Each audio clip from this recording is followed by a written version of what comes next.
Sabi nga po ng Psalm 63, verse 1 to 8. Sabi niya, O Diyos, ikaw ang aking Diyos na lagi kong hinahanap.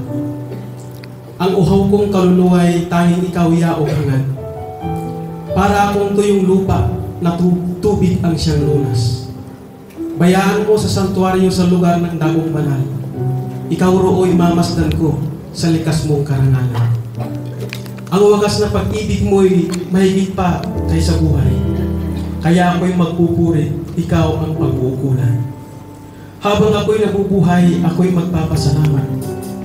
At ako ay dadalangin na kamay ko'y nakataas.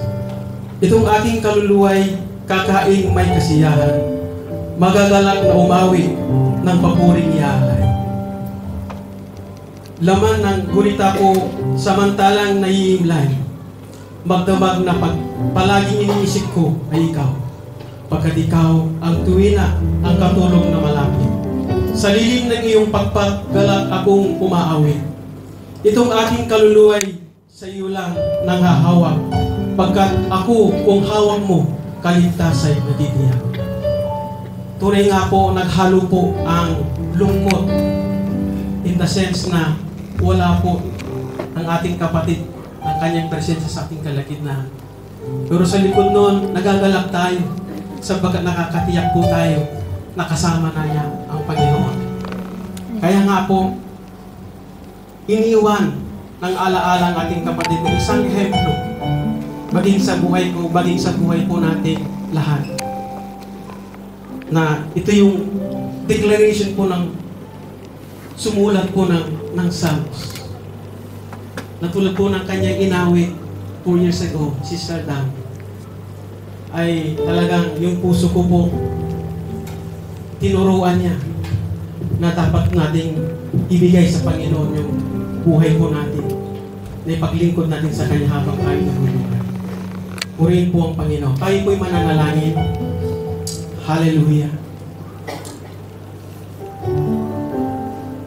Mahal na Panginoon, sa hapong ito, Panginoon, nagagalak po kami, O Diyos, sa iyong ginawa sa buhay po namin.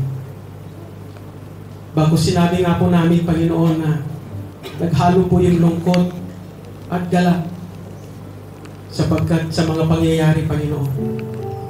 Pero, O Diyos, di ka po namin pwedeng sabihin bakit. Sapagkat sinabi mo sa iyong salita, isang araw, ito po ikukwento mo sa amin ang lahat ng bagay. Na mga bagay na hindi namin naaarok, Panginoon, sa aming pag-iisip. Ikaw lamang po ang makakasagot noon, Panginoon. Subalit ang kailangan namin, O Diyos, ngayong hapon, ay ang pag-aaliw mo, ang kalakasan mo sa bawat isa sa amin. Amang Diyos, ang dalangin po namin sa bawat isa, lalo na po yung kapatid niya sa laman, Panginoon, ang kanyang family, Lord. Dumaloy po, Panginoon, ang kapayapaan mo. Dumaloy po, O Diyos, ang iyong pag-ibig. Dumaloy po yung kalakasan mo, Panginoon, na muli silang tatayo kasama namin, Panginoong Diyos. Nasabi nga po ng aming binasa na, Lord, habang po kami nabubuhay, gamitin namin ang aming lakas at buhay upang maparangalan ka, Panginoon. Malugod na aming inaanyayahan ng iyong banal na Espiritu na manaan sa aming kalagitnaan. Na patuloy kang magturo, Panginoon, sa amin kung ano ang dapat namin bigyan ng pansin sa buhay po namin. Na marunong kaming tumimbang sa lahat ng bagay, Panginoon. Na hindi kami, O Diyos, tumimbang sa mga bagay na pansamantala. Subalit, ituon namin, ayon po sa iyong salita, ituon namin ang aming pagtitiwala sa iyo sa langit. Sapagat nandun po, Panginoon, ang bagay na pangwalang hanggan. Amang Diyos, sabong ito, nagpapasalamat po kami.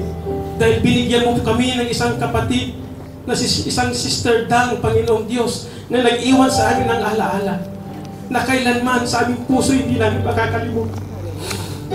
Amang Diyos, hindi namin kaya ang lahat. Subalit, Panginoon, ikaw din ang nagsabi, kami ay aaliwin mo, bibigyan mo ng kalakasan. Buong maghapon kami nagpapasalamat sa iyo dahil ipinaranas mo sa amin ng isang kapatid na may pag-ibig sa iyo, may pag-ibig sa iyong gawain, Panginoon. Hayaan mo po ang mga batang ito'y tinuruan niya, Panginoon, na magpapatuloy ang kanyang mission, Panginoon, sa mga bata nito. Maging po sa ibang iglesia, Panginoon Diyos, na ginamit mo siya doon, Lord, manatili yung apoy ng pag-ibig nila sa paglilingkod sa iyo hanggang sa iyong pagdating. Bigkisin kami, Panginoon, bawat iglesia na narito, Panginoon. Salamat po sa mga araw na kung saan nagkakaisa kami. Na Lord, mga dalangin po namin, subalit Lord, Thy will be done, Panginoon. Patuloy mo nga pong ipaunawa sa amin ang lahat ng bagay. At Lord, lalo mo pong patatatagin ang aming pananampalataya sa iyo. Amang Diyos, sa buong maghapon na ito, i-embrace mo po ang pamilya bansado, Panginoon. Na Lord, lalo pa silang tumibay, lalo pa sila, Panginoong Diyos, na pagpalain mo, Panginoon, sa likod nito, O Diyos.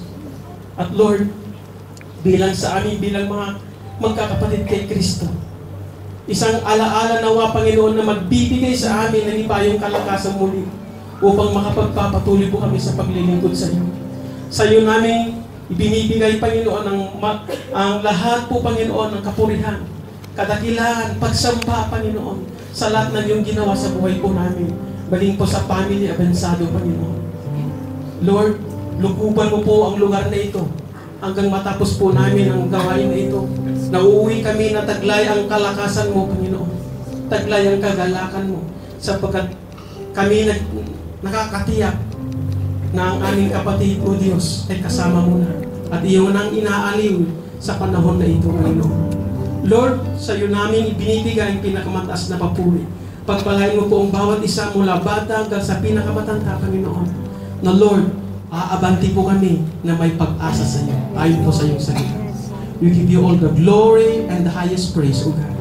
In Jesus' mighty name, we ask all these things. Amen.